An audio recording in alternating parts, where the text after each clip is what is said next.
This is American Real, where we aim to inspire, empower, and enlighten you through the stories of our guests. Here's your host, Roger Brooks.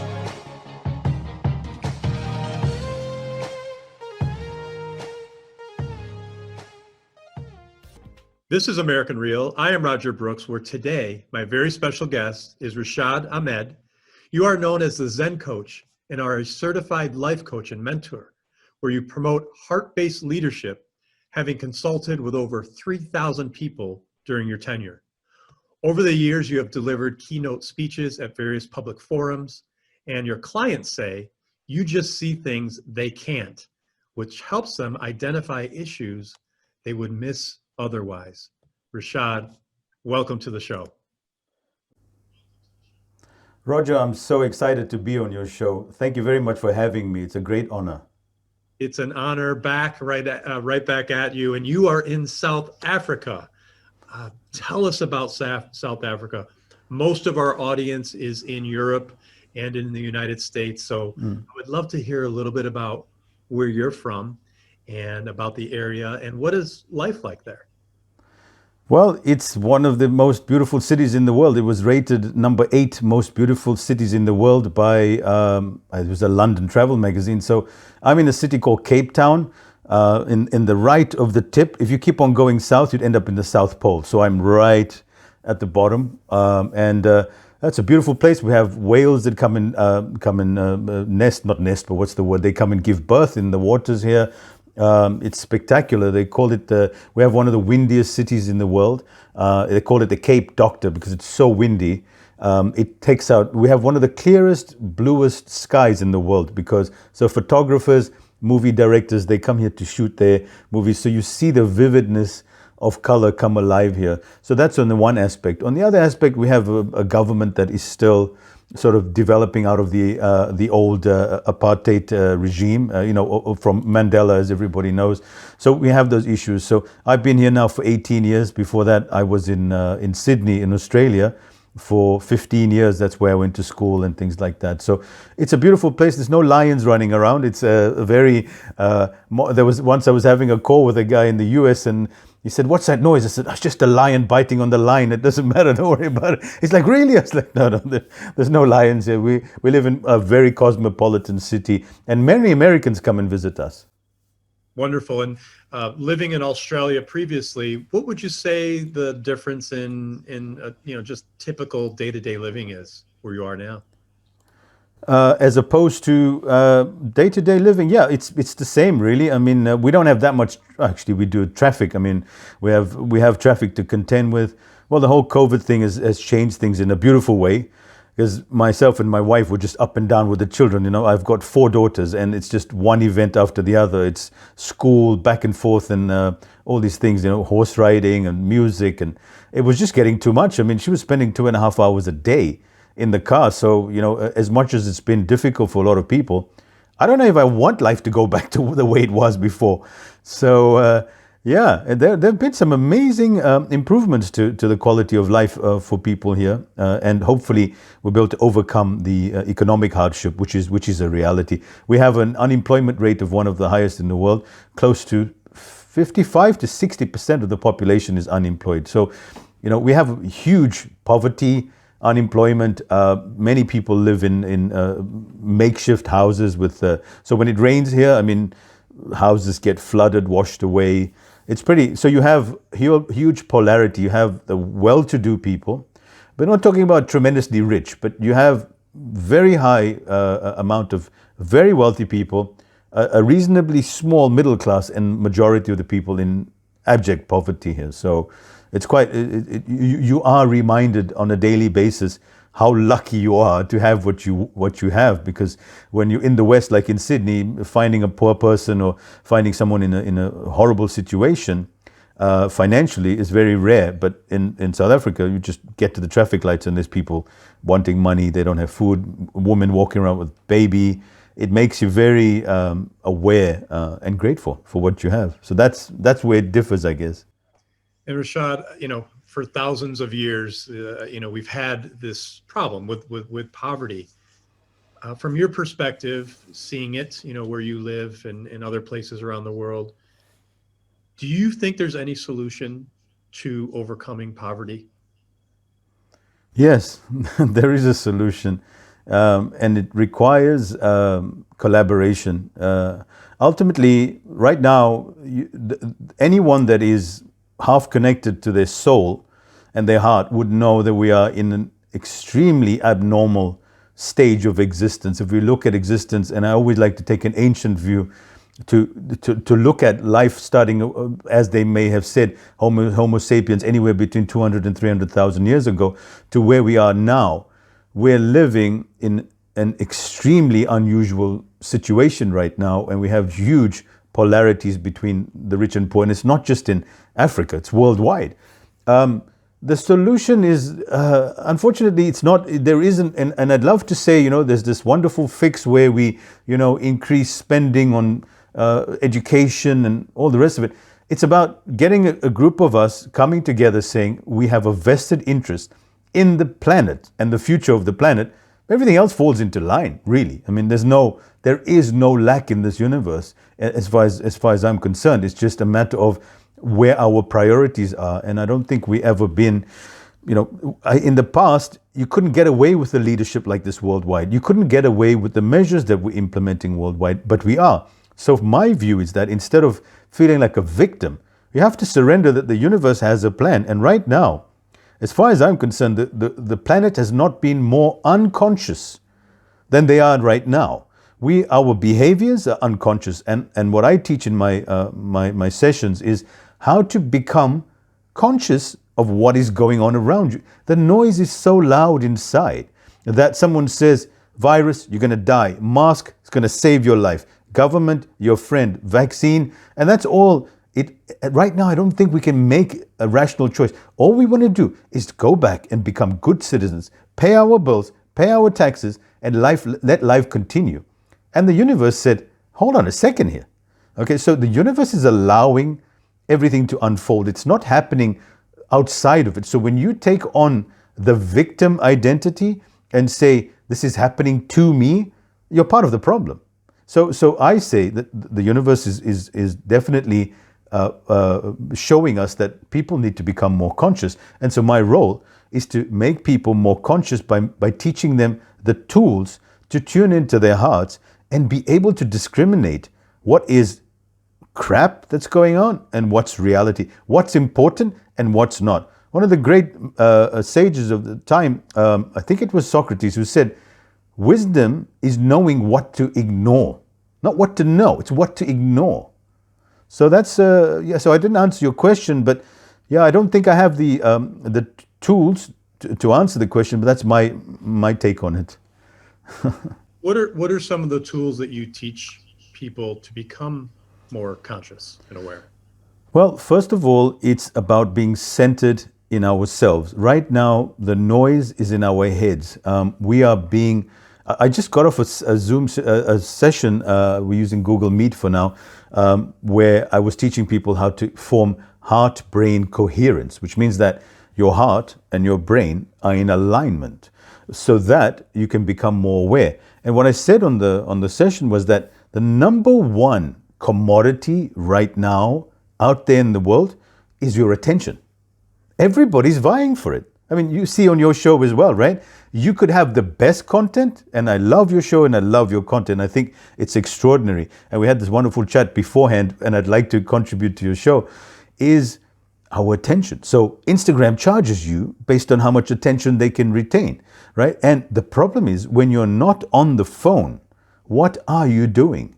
And how much of that time are you giving to the stillness inside so that all this noise out there can settle and you can make a decision? Think about leaders right now. Look at our worldwide leaders. How are they acting? At some point, you've got to go, is it really rational to shut down the whole world because of a virus? Oh, let's not ask that question because of the repercussions. But at some point, a leader's got to stand up and say, but hold on here. Mass poverty, 98% recovery rate, and people are dying, no doubt. But then we got heart disease right up there at the top, right? So we've got to say, okay, what do we eliminate first, the corona or heart disease? We look at the numbers, they're much higher. Anyway, whatever the point may be, if we're not, and I don't blame them, I don't think there's this great conspiracy and this great plot, because if you say that, you have no faith in humanity. Because ultimately, they're us. We are them. There's no them and us. And the illusion of separation is what's causing all the anxiety. So they're poor, I'm rich, they're dumb, I'm smart. And it doesn't happen like that. And I think that's part of the whole conspiracy angle that's going around. It's pointless, it's useless. We are one, and we have to work on this together. So yes, what I teach is to become centered within yourself, tune into the stillness of your soul. Because you look at all the great mystics, all the great poets, they're going to tell you that that centering within yourself. One of the men that I quote a lot is a Persian mystic called Jalaluddin Rumi. Incredible. He's actually one of the best-selling poets in America today. So he says that the language of God is silence. Everything else is poor translation. Because what he's saying in essence is that, and if you look at whatever's happening in the West, they're flocking towards the East, right? And the guys in the East are running towards the West, and you're like, guys, stay where you are, man. You don't know the mess that we're in. We're trying to get what you got, and you're running towards there. And so that's the thing. Right now, these people that have been flocking to the big cities, they're looking, we don't have a job anymore. What are we doing in this slump? Like Mumbai, for instance, which India is another big city. It's just overpopulated. But people are there living in these tiny apartments. New York, Moscow, Tokyo, London. It's an overpopulation because we're chasing after the next wealth that we want. And we're entitled to do that. But at what cost? So people are saying, I can go back home, use my laptop, and I can be connected to people in California while I'm sitting in a beautiful village with my mom and dad, with the horses, with the cows. We don't need to do that. So I think that it will be one of the greatest blessings that will occur in the long term with that. So that's what I do in ensuring that leaders, not just leaders, every individual, look, a father is a leader, a mother is a leader of the house. But think about when you're fear-driven, when you step outside, you can die from a virus. And if the virus is not going to kill you, you got no job because all the businesses have shut down. You're sitting at home. And in our country, there's suicide is largely on the increase, and I see it day after day. And if you look at antidepressant usage, it's gone up over 60% from the time of lockdown. What is that telling you? Is that at the essence, people don't know what the hell's going on. So if there's one thing that I can do, it's just to teach you to make sense of it all. And the primary thing to make sense of is that you are not your thoughts. Because when a thought gets a hold of you and you become the thought, there's no hope. Because now you're like, well, my life is screwed because I don't have a job. But hold on a second. Because we have these two terms. Either you're employed or you're unemployed. And if you're not in one of those two categories, even the term self-employed still has employed in there. I mean, what's wrong with just being you? Outside of your identity, we've made our careers in our identity. You can relate to this because you've started your own thing. So I'm sure you've got a story to tell about this too, Roger. No, and I love this conversation because, what I think about as you're talking, and thank you so much because you're going to help a lot of people today with your conversation. But I just, I think about people and that the odds are stacked so heavily against them from every standpoint, including, if they listen to the news and the media. I mean, it's all fear-based. There's a lot of fear. So people do have all this noise going on. We all do inside of our heads. And you talked about stillness, and you talked about, those quiet moments where that's where we that's where God, lives in that space, but it's hard to get there. And I know you're doing things to help people get there, but how do we overcome this as a world community where, we could help people through all this noise? It just, to me, and I don't want to be a pessimist, believe me, I want to spread optimism and I'm all about that. But when I think about the big picture and you start thinking about the globe and you talk about Mumbai, you talk about where you are, I see everything here in the US. I've been to Europe, it just seems so overwhelming to be able to get to the average person to help them through so they can find stillness. That's that's a profound question, and I think it starts off with perspective. First of all, I don't think we were doing so well before the virus. I don't think we were doing so well as a planet before the shit hits the fan, because before this, we were not doing so well. I mean, if you think about it, our planet, the oceans, the mess that we're in with everything that's going on, the amount of extinctions of species on a daily basis, may be alarming, maybe not, but I'm not judging that because there's a universal plan. Maybe we're supposed to be getting extinct. And also, there's a cycle of change. So before we look at it, and I hear what you're saying, is that people are finding it very difficult. But if they take a bigger picture, then they will be able to get more perspective. Having said that, there is a plan in place. And it's God, it's the universe, it's consciousness that's allowing this to happen. So I think if we can teach people using your particular channel, for instance, where you're having these podcasts and interviewing people, just promote the content out there, get people together, get people talking, get people hugging.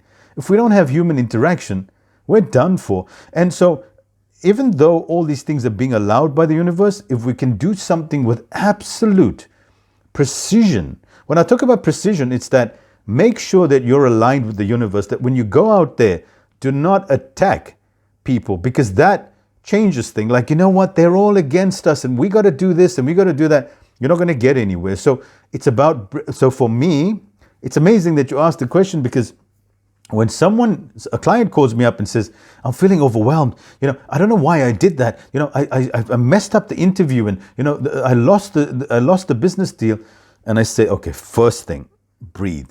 So number one, your breath is the instrument of consciousness. When you connect to your breath, you connect to life. They say that Buddha reached enlightenment between the in-breath and the out-breath, because he breathed in and he went, if I don't breathe out, I'm dead, right? Because that's effectively that he went, oh, okay. So now if you bring awareness to the breath, and then I say, most importantly, forgive yourself for what you did.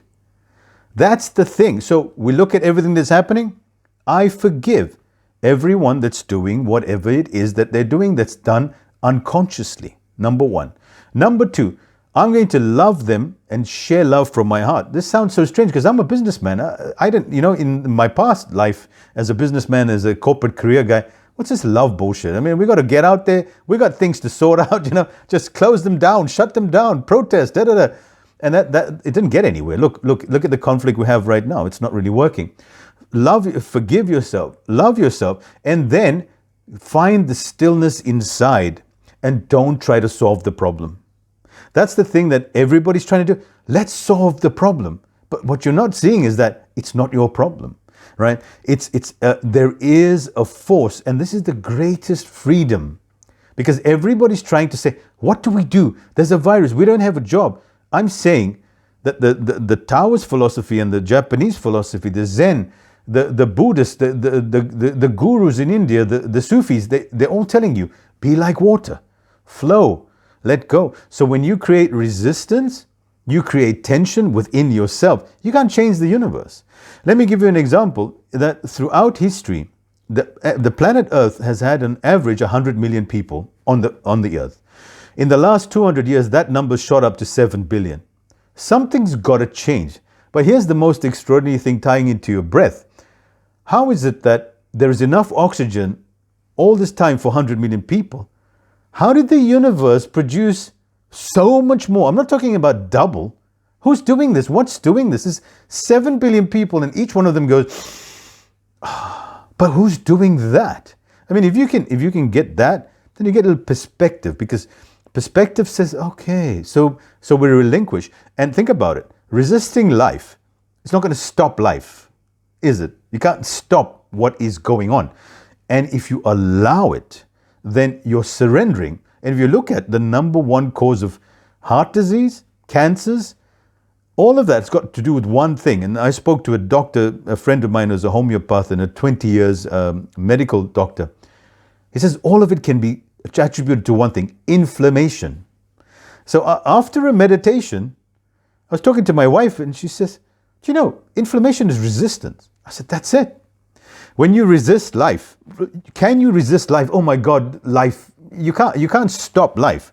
So you resist life and you create, where's the tension? Inside. It's not, life's still going on as it always did, right? So you create resistance. And the more resistance, the more inflammation, the more narrowing of the arteries, the more the body can't heal, right? Now, those people that are going through this, you can't blame them.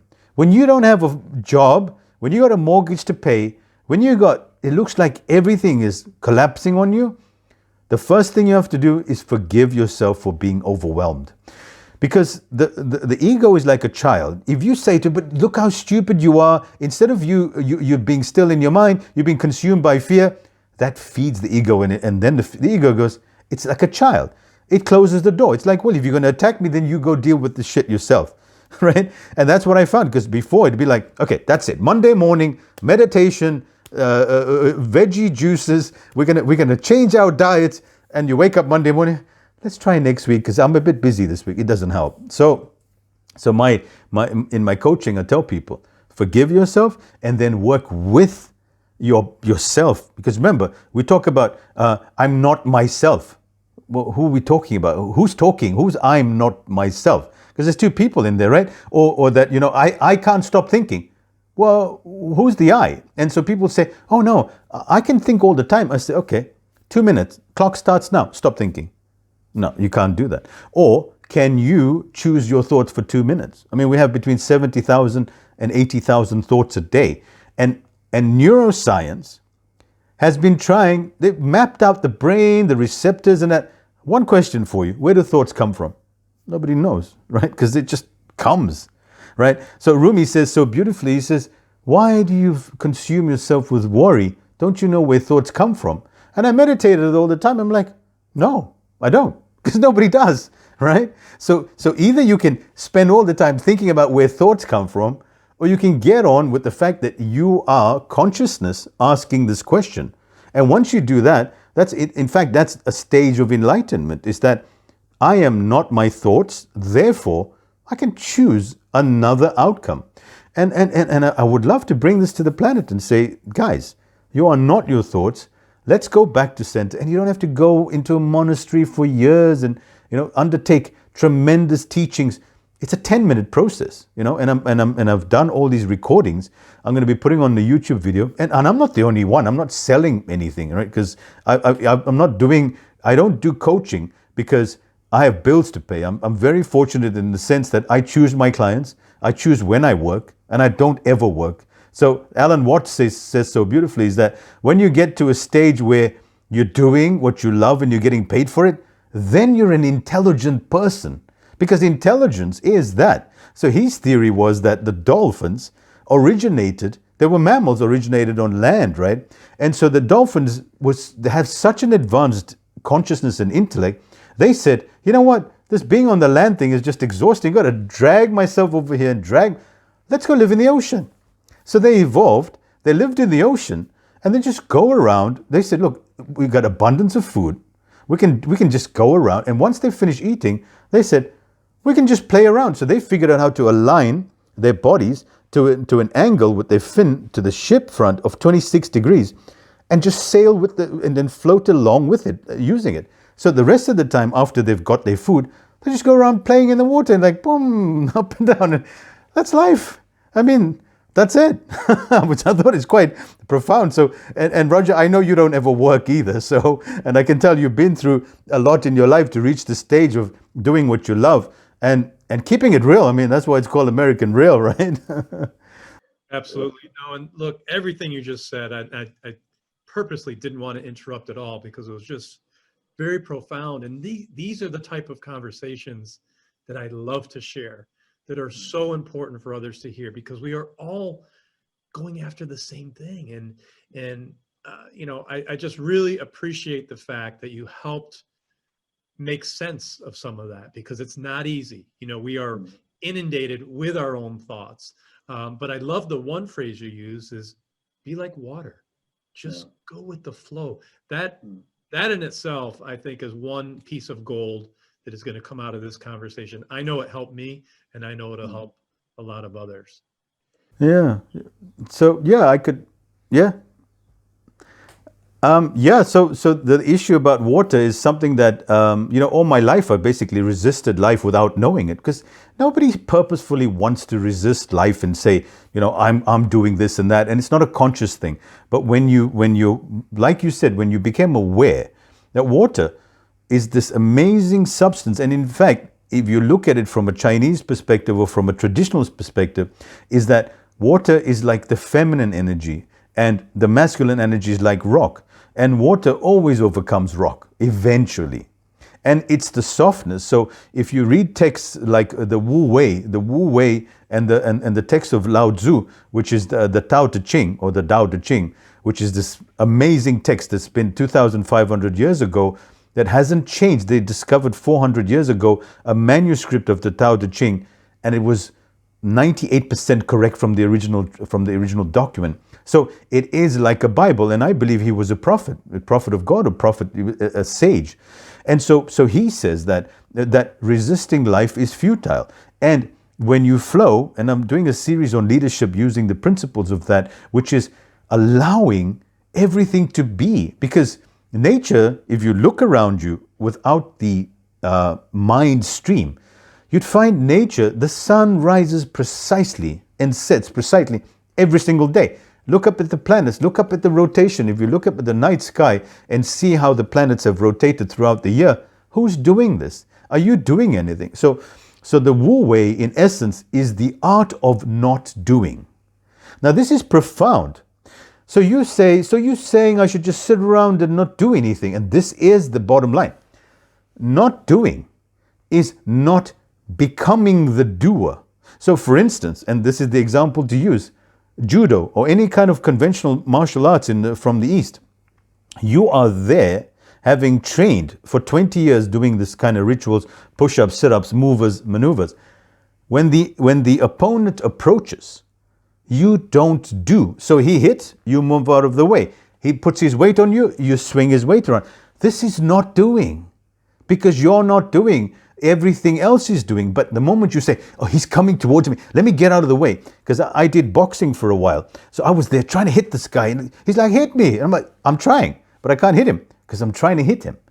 And so when you stop trying to hit, it gets done. So the art of Wu Wei, or the art of not doing, is the art of allowing everything to be done.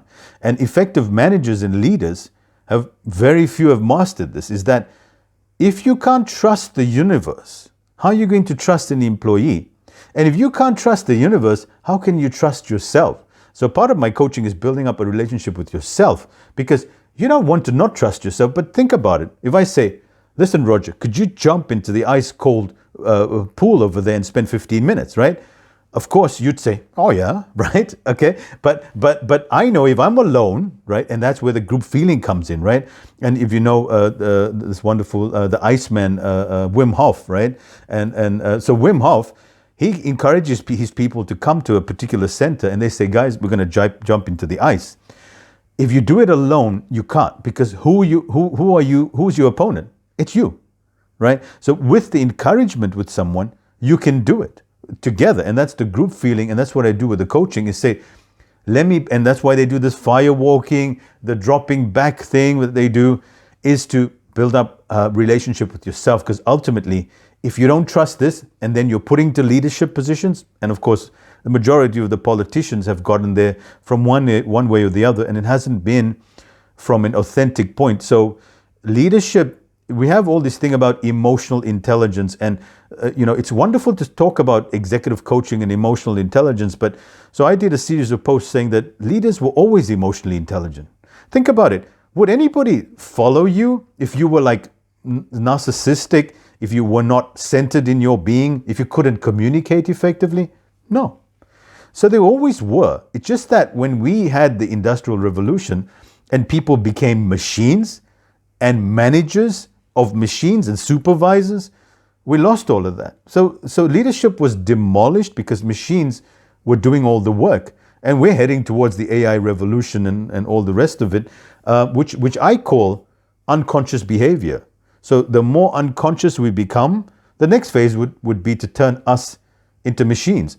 And we can resist that and lose, or we can flow with that and allow this current pause that the entire planet, I say God has put you all into a retreat. You know how when you go on a Zen retreat for 7 days, you're going to do yoga and nothing else? God said, that's it. You got no job. You got nothing to do. I want you to sit in a house and now stay with your thoughts. And I can tell you what, if you sit and listen to your thoughts, one of these great people said that all men's problems, man meaning male and female, stems from the fact that they can't sit alone in their own silence. If you sit alone and observe your thoughts, and there's a technique called Vipassana, which is a yoga technique, you book into this place, 10 days, they bring you the food. You don't go anywhere and you don't talk to anyone. They just drop the food and they leave. For 10 days, morning, night. You wake up, you sit for 10 hours a day. A friend of mine who was, sorry, I'm just, if you have a question. So the universe brought me this man from Switzerland who came to see me about business. And we had this chat. We were going to a client and I said, so what do you do and stuff? And he says, well, I practice Zen meditation. And that's what sort of made my company choose the company name, because I'm not Japanese and I don't really practice Zen, but it's the philosophy of Zen that I love. So this man, his name is Christian actually, and I said to Christian, so tell me, what happened in your life and why are you doing this? We were working with an NGO on funding and we were going to see a client. And he said, I was at the top level executive management of all these groups of hotels all over the world, getting paid a fortune. One day I had a headache and I passed out and went to the doctor. The doctor said, you've got a tumor the size of a tennis ball in your head. So he was in a state of utter panic and shock, and he had 3 months basically to live. So he was telling me the story, right? And he was in the prime of his life. He was, I think, mid-30s.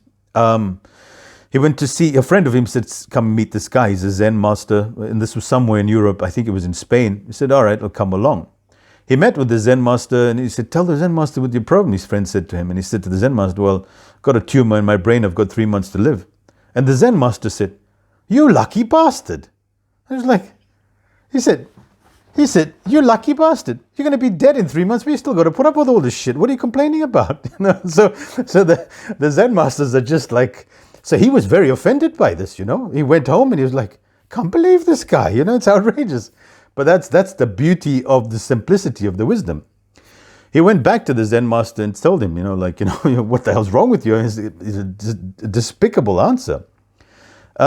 So anyway, he went for the scan and he was lying there on the hospital bed, and the doctor said, listen, buddy, we're going to operate on your brain now. We're going to remove this tumor. You may lose your eyesight and you will lose most of your memory and you may not be able to walk. But if we don't do this, you got 3 months and you don't really have any choice. So he was lying there about to go into the theater. He said, I got up. This is me hearing it firsthand as we're driving. I just wanted to pull on the side of the road. I got up and I started walking out in my gown. The doctor said, are you crazy? Where are you going? You're going to die. He said, I don't know, but I'm going. And the doctors were like, didn't know what to do because they couldn't hold him back. He went back to the Zen master, said, Zen master, I'm in your hands. Because that's all the universe showed him at that point. The Zen master said, I want you to go to, it was Japan. I want you to go meet this man here. He'll take care of you. He went over there, flew over there. The Zen master said, all right, so this is what I want you to do. There's a wooden house over there. I want you to go in the wooden house. We will bring you the food. You will spend 10 hours, no TV, no radio, no cell phone. 10 hours a day in stillness. He did that for 3 months, and he said to me he almost killed himself in that silence. Came back to Switzerland, went for the scan. They don't know what tumor. He said, what tumor? You don't have a tumor. And to me, I have to take a deep breath because that has such an extraordinary influence of my life. It was like, what? Are we creating such anxiety in our minds? And so he decided to dedicate his life to servicing the poor, effective leadership, and, setting up all these things and, changed his diet. And I mean, so the man has kept the practice of zazen, which is sitting in the state of stillness for 2 or 3 hours a day. And the man is young, he's in his 50s now, vibrant, full of zest, full of life. And I can tell you what, Roger, in my life, when I sat still and allowed the thoughts to settle, that is my antidepressant, that is my pill, that is my reset in life. So, it was a powerful story, and thank you for allowing me to share that as well. Such a powerful story, Rashad. I've been practicing myself for the last 5 to 7 years, stillness, and I don't talk about it much, but before I go to bed and when I wake up in the morning, I spend 15, 20 minutes. Wow. And I have found that to be the best medicine of my life. Yeah. And and as part of that is a gratitude practice, which is something I wanted to ask you about as well. And we're probably going to have to do another one of these interviews because we just don't have enough time today to get it all out there. But how much does gratitude play into stillness? You talked about it a little bit earlier, but can you go into it a little bit deeper? Because it's something I know I get a lot of response back from our audience when we do have guests on that talk about gratitude. And I'd really love to hear your perspective on it at a deep level. That's a brilliant question, and I love your questions, which means that you have an amazing show because it's not this light level stuff. So, in essence, the deeper you go, the more simpler it becomes. So we're not talking about deep as in let's get into quantum physics, and we can do that because that's a field of my expertise. But you get to the end, the entire theory of quantum physics is the ultimate epiphany of quantum physics is that we have no idea. So that is it. They get to the point and they thought, oh, according to Newton, this, and they do this, and they're like, oh. And so I always laugh and I say, the ultimate stage of quantum physics is not knowing. And that is the ultimate stage of when they talk about nirvana or they talk about fana, all these terms in different languages. You get to the stage when someone says to you, so what's the essence of life? And you go, I don't know. So that's it. So it's great to hear that that's okay, because no one knows, right? That's the ultimate knowing, because everything that you know came from the brain, and everything that's around in the universe is away from the brain, because the only way you perceive reality is through, and that's a good indicator of where we'll go next. The brain, if you observe the pattern, 70% of what the brain thinks about is the same patterns. And this has been studied by neuroscience. And 70% of those thoughts are negatively biased. So this inbuilt machine, which is wonderful. You see, if we approach that, because if I had to approach this with blame and go, what the hell, who would create such a system that makes us miserable all the time? That doesn't work. It's the same as blaming someone with a virus. The essence of it is that this machine, this brain, this entire organism has kept us on this planet for 4 billion years. Plus or minus a few billion years. I don't know how they came up with it exactly, but a long time, right? So it's doing something right. If it, and this is how I approach it, if it says to you, listen, Rashad, you can sit at home, have a soda, put some YouTube on, listen to Roger Brooks, American Real, you got nothing to worry about. There's nothing to bother you. Now, would humanity progress? Would we be having this conversation? Would we be improving our health? Would we be looking better? No. So this wonderful instrument saying, listen, there's a spot in your face, you got to clear it up. You're not as fit, your blood pressure needs to be lowered. You're not making enough money. You haven't invented anything. We haven't solved global poverty. And that machine is wonderful because it keeps you going. But at what cost? So when you say, okay, I can see this brilliant invention that is this organism that's kept life. So this particular organism, we can use it to our advantage. You spoke about gratitude. Gratitude is the ultimate state of receivership, right? So that's from Joe Dispenza, who says it's so beautiful, that when you are in a state of gratitude, you can receive, right? And Rumi says that gratitude is the ultimate stage of all emotions. So it is at the top of all emotions. Now, gratitude is totally misconstrued, because all we do all day, thank you for your time, thank you for the groceries, thank you for giving me a shopping bag. we've abused the term thank you. Thank you and gratitude is not something that you pay homage to. You know what? I should be a good Christian, a good Muslim, a good Hindu and say, thank you, God. That doesn't do anything for you, because God, the universe, consciousness, doesn't need your gratitude. What kind of God would say, thank God, you made me feel so good because you said thank you to me? It doesn't work like that. The reason why you give gratitude, because gratitude creates a frequency inside of you, which is measurable using various tools today. When you feel grateful for life, you emit a frequency that's higher. But that doesn't come for thanking someone in that particular level. Here's the thing. If you say, I'm so grateful for my life, right? Or one thing that we all do is like, at least I'm not as poor as that guy. At least I have legs as that doesn't. Now, that sounds great because you're like, oh, how lucky. But what you're not seeing there, first of all, there's guilt attached to that, right? Because you're saying, I should be feeling grateful. What a despicable man I am, right? Or woman I am. That doesn't help, number one. The second thing is, what you're saying is that God wasn't so nice to that guy. He was nicer to me. Therefore, but then you're thinking, surely the question's going to come up is that, hold on a second. I mean, what about him, right?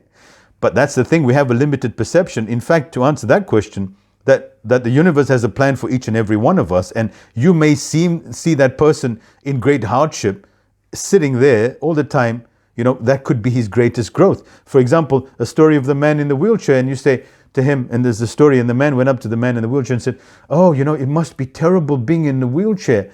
And the man said, are you crazy? This is the greatest sense of my freedom. The man was, what do you mean? He said, if it wasn't for this wheelchair, I'd still be stuck in bed and I won't be able to move. When I'm in this wheelchair, I can get around. And you're like, what? And that's a profound understanding, and we don't know that. So gratitude comes out of stillness. So you said it, Roger. How is gratitude related to stillness? When you're still and you're tuned in to everything else that's out there, including the fact that you're breathing and this fact that the air has been circulating around for 100 million people and now is sustaining 7 billion people, and that everything is happening in this form, and that you are life itself. So Alan Watts says so beautifully, he says, when you get this, everything changes. And what is that? You are it. You are it. And when you are it, you're part of this huge thing that is it. And you just like, oh my God, right? And then automatically God comes up. But it wasn't like, thank you, God, thank you, God, thank you, God.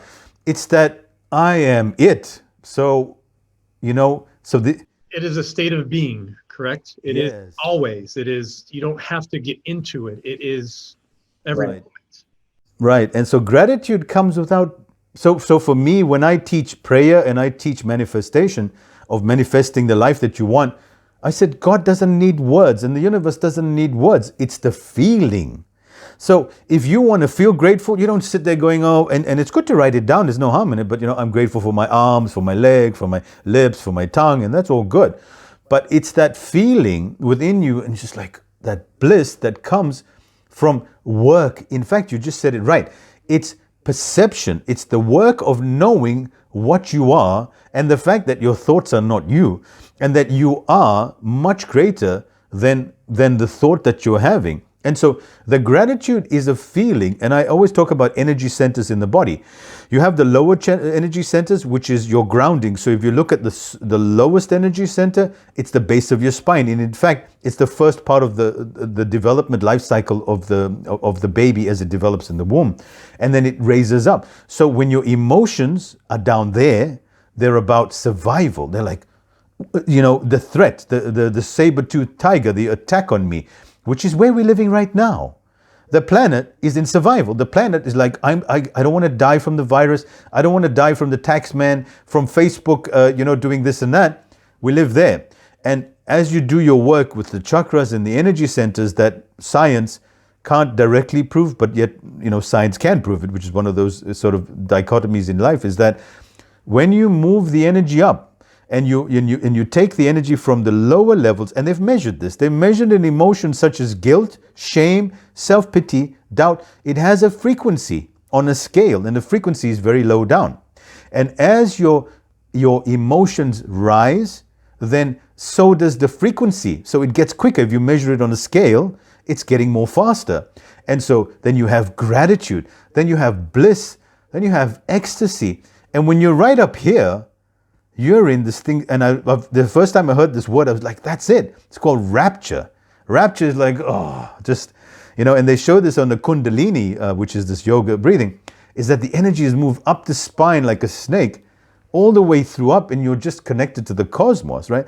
And to me, with all the blabber in the world, all the chatter, I said, and I was talking to this team at the very big bank, and I said, look, in essence, let me tell you what people want. People want to answer this question. Do you know what the question is? Surely there's more to life than this. That's it. Surely this can't be it. My job, my family, there gotta be something more. So what do? We go on a holiday, get drunk, go to Hawaii, and all the time, the essence of who you are. So my client said to me, oh, I need a change of scenery. I said, no, you need a new pair of eyes because you're looking at things the wrong way, right, Roger? Man, so profound, Rashad. And as Alan Watts also says, we are living in the beatific vision right now. Yeah. Here it is. Yeah. We have it right here. Why look further? It is. Right. It is here. It is now. It is in this moment. So in the moment, absolutely. So I did a video and I said, after 4 decades of pursuing, I shouldn't say 4 decades because it's been, a little less than that. I've been pursuing the art of happiness, the science of happiness, the 7 key steps, the secret to happiness. And all of it comes down to what you just said so beautifully, Roger. The only place to find happiness is right here, right now. And that sounds like a wonderful thing to say, and we know it. But why can't we find it? It's because we're not here. Now, if I had to approach you with love and compassion, I would say to you, there's no blame on you. Nobody teaches you this. We don't teach you in school. What they teach you in school is achieve this degree, this qualification, and then you'll get the job, and then finally, not finally, almost finally, you can celebrate. No, when you get this title, and then you'll be the CEO, then you can celebrate. No, when you get the title and the CEO, then you get the house, then you are it. And then you're 65, and you're like, what the hell did I waste 45 years of my life for? So I've decided to approach my children very differently and saying, guys, if you don't finish school, I don't give a crap, right? I want you to love this moment now, okay? And I'm going to teach you how to do that, not by telling you, by showing you, by being there for you. And I never was, because I was chasing after money all the time, chasing after what I wasn't wrong, because that's what I was brought up to do. And my parents weren't wrong, because that's what they were taught to do, right? So I want to be like the dolphin. I want to find the quickest way to get to the food, fill my belly, and then have fun, right? And so where is fun? It's right here, right now. It's not at the end of this goal in this mansion with the dancing girls, and Alan Watts says it so beautifully, and then that dries up. The essence of that dries up, and so I can tell, Roger, that you're a sole-purposed individual. Listen to Alan Watts, because I love him. He's my hero. Him, Eckhart Tolle, all these guys, and of course from the East, the Japanese masters. Some amazing Zen wisdom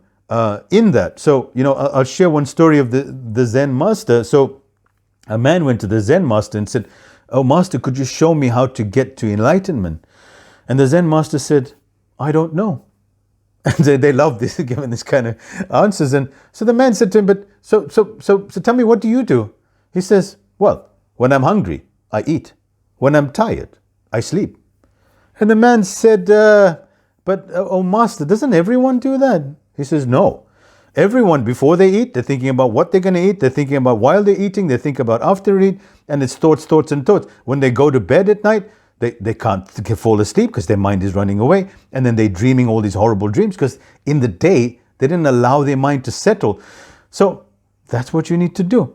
So another beautiful Zen saying is that before enlightenment, chop wood, fetch water. After enlightenment, chop wood, fetch water. So this is it. It's here. It's now. It's all there is, and it's your perceptions, of reality, if you change your eyes and look at it differently, Wayne Dyer said it so beautifully. He said, when you change the way you look at things, the things you look at change. Profound. Wow. Rashad, you touched on leadership earlier, and I believe you're talking about, as we went through the Industrial Revolution and, things started changing in society, leadership took on a whole new meaning and role, which changed people. But you talk about something called heart-based leadership. Can you give us a little bit of idea what that actually means and how we could help some people today that are leaders in companies, and they may just, not have the whole perspective on what something like heart-based leadership can bring to them, their team, and their organization? Thank you, Roger. That's a very good question. And yes, I was in a leadership role, and I have several companies, and I lead people. So I've approached this in this particular way, and the results have been astounding. And I wouldn't say the results have been that I've made more money, because that wasn't the reason why I exist right now. And I think a lot of companies are profit-driven, which is perfectly fine. But ultimately, it's people that make profits. It's not companies that make profits. So if we don't invest the time into the people, and the people are lost right now. People are being at home. They're virtual. People have become virtual. People have become AI. And so right now, more than ever, leaders need to embrace the new normal. And the new normal is one where we need to overcome the hurdles that we're facing, where life was not making sense before the virus hit us, is to make sense of the world now, which means now more than ever, we have to connect to hearts, because people are moved by feelings. And this famous saying that people will forget what you did, but it's about how you make them feel. It's an overused cliche, but that's it. So if we want to remember how they need to feel, in fact, here's a revolutionary statement. They need to become more women-like. Now, women, the divine feminine, if you want to call it that, is the essence of life. And the divine feminine is the essence of Wu Wei, which is the flow, the non-doing. And the woman, as biology, is a receptor. It's a receiver. In fact, if you look at it, in essence, it's creating a space. And for me, my coaching, in my family, in people around me, if someone is having issues, I say, give them space. Open up a space around you for them to be. And that ultimately is what a woman is in essence. So I say, women, please don't come into this male industry trying to be men, because you already have the gift. And what we need to do is to tune in to the voice of the feminine, the voice of allowing, the voice of letting things be, the not doing, not the conflict creator, not the let's go out with our 10-step plan. Let's chuck the plan away for now. Let's allow ourselves to be. Most importantly is to teach leaders to align from their heart and their brain, so that when they're talking, what comes out is in alignment. In fact, over 90% of all communication is non-verbal, which means that people are not listening to the words that are coming out. It's your facial expression. You know that, right? It's what's being transmitted. It's your body language. It's like, people can tell. If you yawn, someone yawns. If your legs are crossed, they're going to cross their legs. If you mimic my breathing pattern, if you like someone, you do that, right? And that's what happens. So we know this happens, but if we're not in alignment, and I find this, and a lot of leaders call me in for meetings, and they say, and what they do is they call me the fly on the wall. So I come in and I just observe. And then after that, I tell them. And I said, you're trying to tell them the new company policy, but you were talking from here. And I can see from the room with all the questioning, they didn't get it. So if we're not talking from an authentic place within us, and we're trying to transmit senior management's orders upon us. So guys, we want to reduce staff count by 10%. So you walk into the meeting, guys, due to the economic recession, we've had to make a critical decision in X amount of people. And you use all the correct terminology, and, make sure that you haven't hurt anyone's feelings, and, lawyers and that doesn't work, ultimately, you've got to trust in the universe. You've got to trust in yourself and say, I'm going to do not the right thing. Because the right thing is very subjective. Is it because is the right thing what the company wants? Is the right thing what the lawyers want? Is the right thing what the profit margin is? No, it's the right thing to my essence. And if we can teach leaders and have senior management to have such faith that if they inculcate these values, they're going to create a new brand of people. And that's why there's a beautiful article, why Japanese companies have weathered the storm of Corona better than anyone else. It's because they embody the principles of allowing life to be. So get to the meeting and say, if this was me, I would feel just the same. I don't know how to tell you this.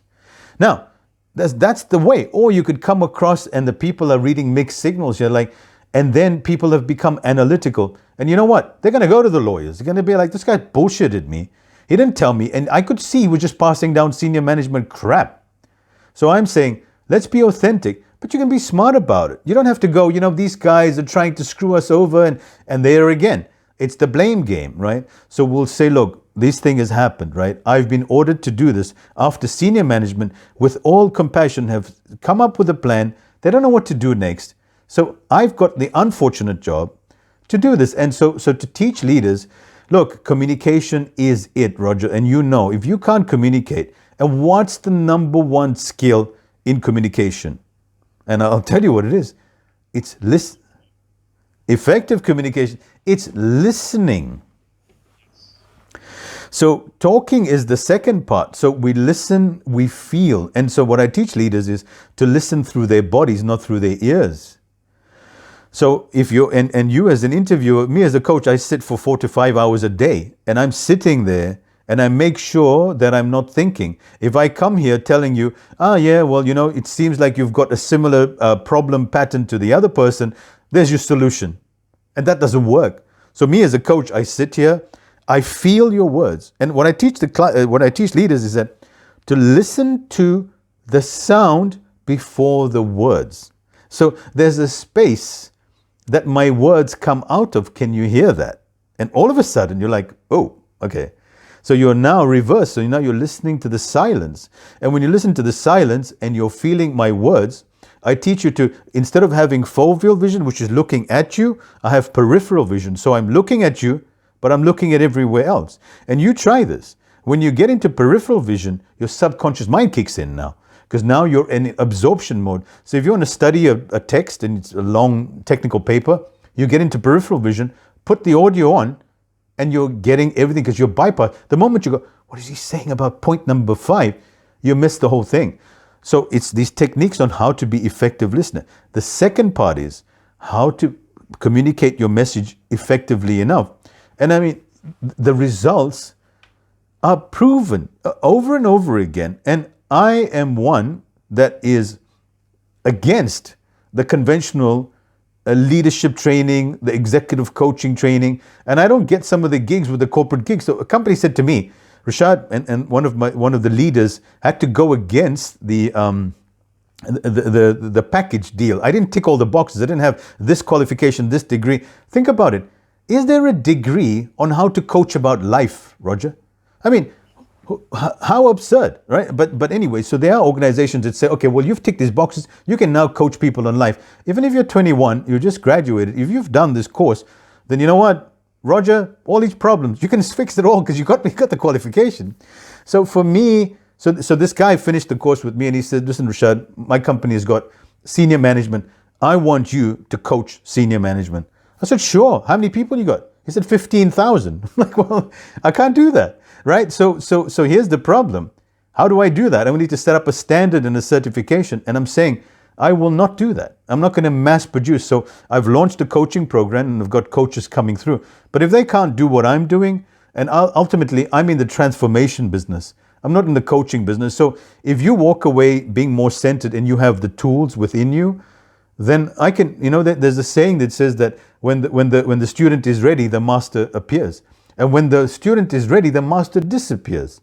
So I'm not trying to keep you onto retainer for the rest of my life to keep on telling you why you need 3 years of therapy. And I give you the tools and get the hell out of here and move on to the next guy, right? Or the next woman out there. So I'm saying that listen to the feminineness within you, and the women have to listen to their intuition, and the intuition has to be tuned, right? Tuned towards not survival, tuned towards inspiration. Because you say, I have a bad feeling, but where is your intuition tuned? Is it to survival and pain avoidance, which is what women and the human species for it, avoid pain. But if you're not in alignment with yourself, then all you're doing is having bad feelings, and you're not really using that innate intuition. Throughout history, if a leader didn't consult with the women in his life, he knew he was going to screw up. Because, did you listen to your wife? What did she say? And we stopped listening to them, right? So listen to them. Shah, thank you so much. This has been one of our most profound episodes in 3 years. And Wow. I just loved taking all of this in today, because I learned a lot from you today. I know our listeners are going to learn a lot. I just have a couple of more questions, a couple of questions for you before I let you go. The first one is, and this comes from you, so I want to just turn the role around a little bit. How do we squeeze more joy out of life? How do we do that? I think in principle I'll review that, but the joy out of life is lived in the present moment. And a lot of people are trying to find joy in their work, in their lives, and elsewhere, and joy is felt in the present moment. But it become a cliche to say that the present moment. And I believe that joy, like happiness, like gratitude, is a feeling that's transmitted. It's not something that is learnt through a textbook. So you have these books that say the 7 stages of gratitude, and this is how you do gratitude. Joy, this is what you do with gratitude. But it's the same way as learning to play the piano. You don't read the book and go, okay, so left key here, right key here, and all the rest of it. You go to someone that plays the piano. So where do you find joy, and where can you get that transmitted to you? Any ideas? Go to people that are joyful. Right. And the people that ultimately are joyful that I've known in my life are children. So you go with the children, you run around with them, you laugh with them, and you do what they do. What do they eat all day? They look for opportunities to buy more sweets. Okay? They look for opportunities. My daughter says to me, tickle me, tickle me, tickle me. I'm like, what's wrong with you? Don't you have a job? Don't you have something to do? Tickle me, tickle me, tickle me. That's the thing. And you're like, oh, okay. That's the point of life, is to feel. So this great guru, Sadhguru from India, who's a superstar, he says, here's the proof if your life is being lived in a correct way. Here's the measuring tool. Are you feeling more joy than yesterday? If the answer is no, go back to the drawing board. All right, so the whole point of the essence of life is, how much joy do you feel? And if you want to know where you find that, look in the child's eye. And if you want to learn how to do that, do what they do. And if you want, and why I have a job is that you've created so many. So Rumi says so beautifully, your job is not to find love. Your job is to find all the barriers that you've created in your mind for love to not find you. So then you can come to me, and I'm going to tell you why all this crap that you bought into about what joy is and what love is and what happiness is. The word love, the word joy, and the word God, some of the most abused terms in society today. Oh, God this and love this, and it's not that. So to find joy is to find the present moment, but also to find out all the reasons that you've created and do what you just suggested. And what you do is to sit alone in your thoughts. And any moment you can, sit alone in your thoughts and allow them to be. And there's a process which we can talk about in the next thing, because if you sit there trying to find calm within the thoughts, you're going to get lost, because the brain wants to keep your attention. It's telling you, you got no time for this now. We got work to do. You got this to do. You got that to do. And if you don't know the operating system and you're trying to sit there trying to figure out what's going on, you're going to fail. So there's a technique which is simple, which Rumi says as well, is that treat every thought as a welcome guest, good and bad.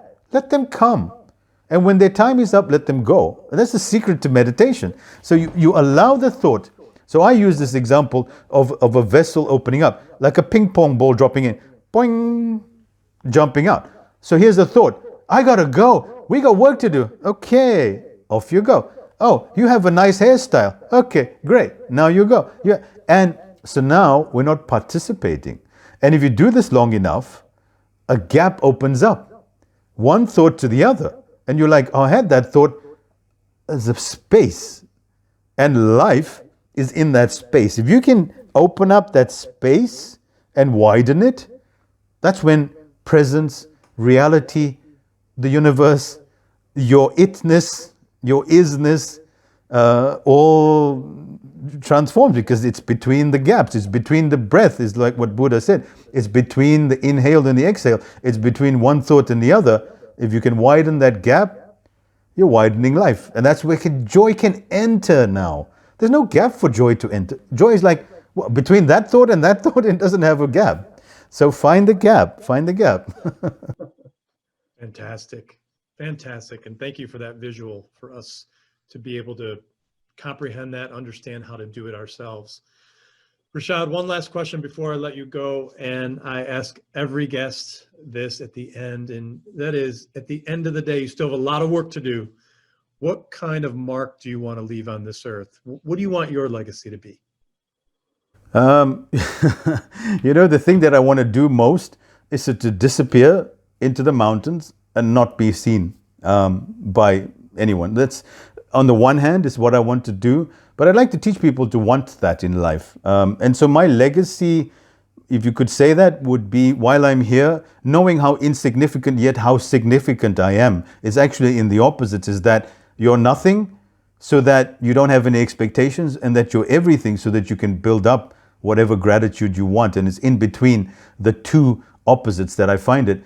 I would like to transmit the peace and the tranquility and the stillness and the clarity that I've never had in all my life, that I've gotten now. So when I knew I was it, Roger, as Alan Watts says, I said, man, I got to bring this to the world. And that's what I want to do. So I'm writing, and I know you've written before and you're a master at it, so I'm going to pick your brain on that. But I've got my notes. I need to get it out there.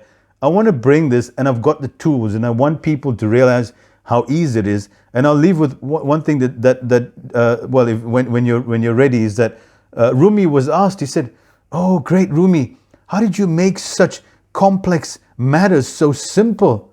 And he laughed and he said, how could you make something so simple, so complex?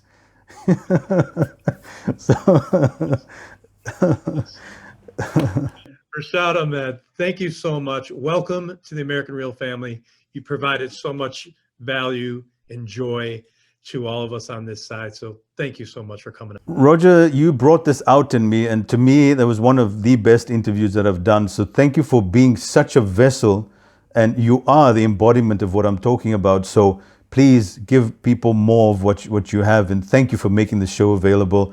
I'm excited to work with you in the future as well.